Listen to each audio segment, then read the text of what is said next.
how does a government shut down? Because as far as we look at when we look at our democracy, our government also has to get the consent of the parliament for the annual budget. But it doesn't shut down at all. It looks like the none of these more than dozen appropriation bills which were to be cleared by the US Senate and House have not got the consent. Yes, I think that's because there's a difference in the model of governance that India follows, which is Westminster based parliamentary democracy, and the US model, which is an executive federal model with a president and a Congress.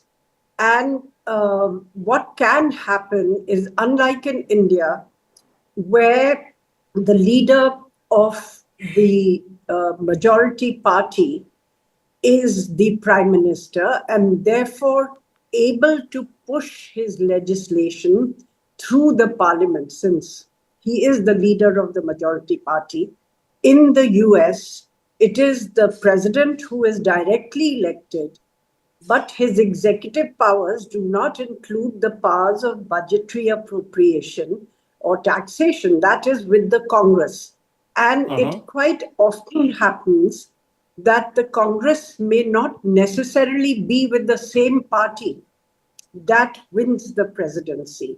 Now, in Trump's case, he is in the fortunate position where he has both the houses with him, the House of Representatives as well as the Senate, but the majority is slim. And in the Senate, while the Republicans have a majority, the Democrats have been engaging in a filibuster, which then requires a majority of 60 votes out of 100 to actually overrule it or to break the filibuster, which meant that Trump would have needed, in the normal course, some number of Democrats to support him.